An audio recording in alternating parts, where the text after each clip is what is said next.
Welcome back, brothers and sisters. I'm Braden. This is Langley Outdoors Academy, and thank you for stopping by.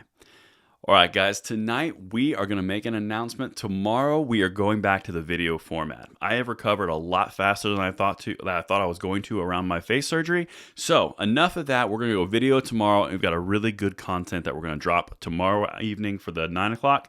But right now, we've got to talk about Biden's address around the Sandy Hook anniversary today, because this was chock full of things here that we need to address and you need to know.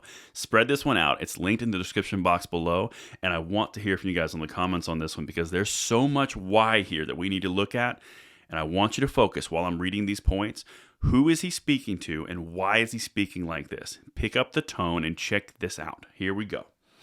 All right. Biden pleads for Congress to act on gun control as he marks 9th anniversary of Sandy Hook shooting. Now, I want to take the opportunity to say I don't like talking about the Sandy Hook incident because it's one of the highest points of evil that I've ever experienced in my adult life. Outside of 9/11, when I was a young teenager, I was in 9th grade when that occurred, I have never seen something more emotionally traumatic and evil than this occurrence. Okay, I don't like talking about it, and I cannot imagine the family members, the pain and the suffering that they went through on that day and probably still go through to this day. But we still have to talk about this, even though I don't like it. President Biden, in a video message Tuesday, sent his sympathies to the families of the victims of 2012 Sandy Hook shooting in Newtown, Connecticut, and demanded that Congress take action on his gun control agenda. Okay, so the first opening salvo here. Remember who he's talking to. This is on the anniversary of a gun incident.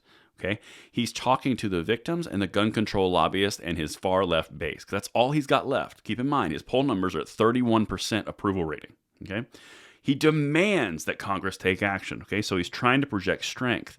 But look at what happens, and then later on in this speech, there is no strength here. This is almost begging for forgiveness. Let's get into it. Calling December 14th, 2012, one of the saddest days of the Obama presidency, Biden said he found hope in the family's fight to change the laws of a culture around gun violence. We don't have a culture of gun violence. We have a culture of violence that uses guns. That's a different thing. Anyway, because of your leadership, this is where he gets in trouble, we forged a broad coalition and enacted more than 20 executive orders, Biden said, of efforts made during the Obama administration to limit gun use. We came close to legislation, but we came up short, and it was so darn frustrating. We're going to talk about that first part there. He's hearkening back to when he was in the Obama administration as the vice president, and they got, quote, 20 executive orders.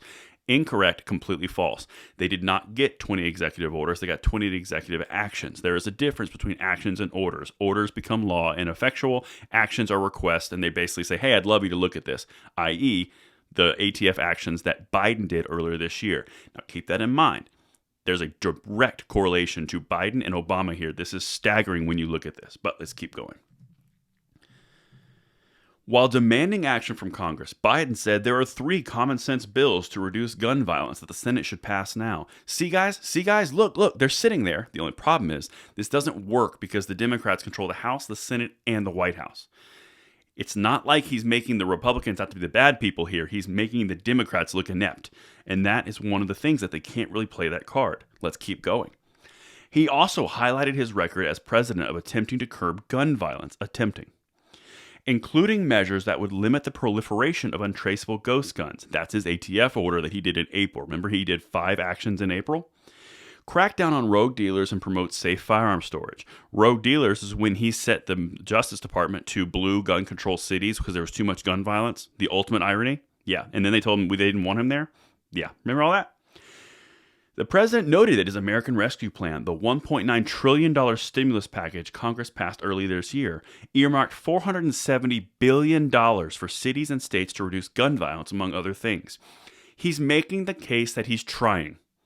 This is not something that's coming from a position of strength in the White House. This is coming from the position of, I can't lose you guys too. Please keep supporting me. Don't give up. I need you. That's what he's doing here.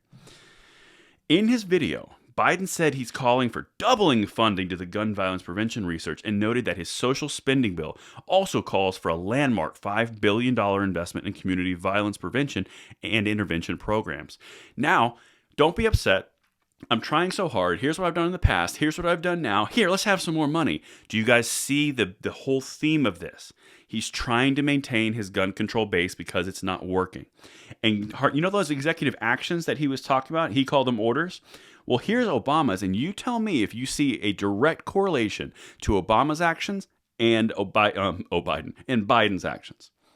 President Obama's 2015 executive actions on gun control, again, this is a linked source below in the description box, requires the ATF Bureau to issue a rule requiring background checks for purchasers of certain dangerous firearms.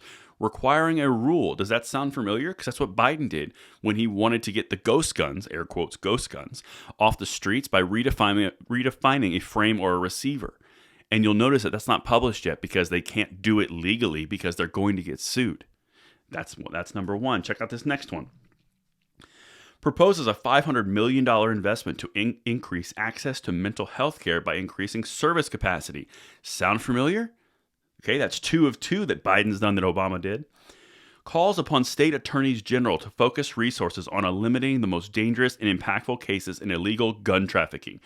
DOJ went to Chicago this year. He is recycling everything from Obama, and he's saying, guys, don't abandon me. Please give me your support. That's what this was. And that's what I have for you tonight. Let me know what you guys think in the comments below, and I will see you on the next one when I'm on video tomorrow evening. See you later.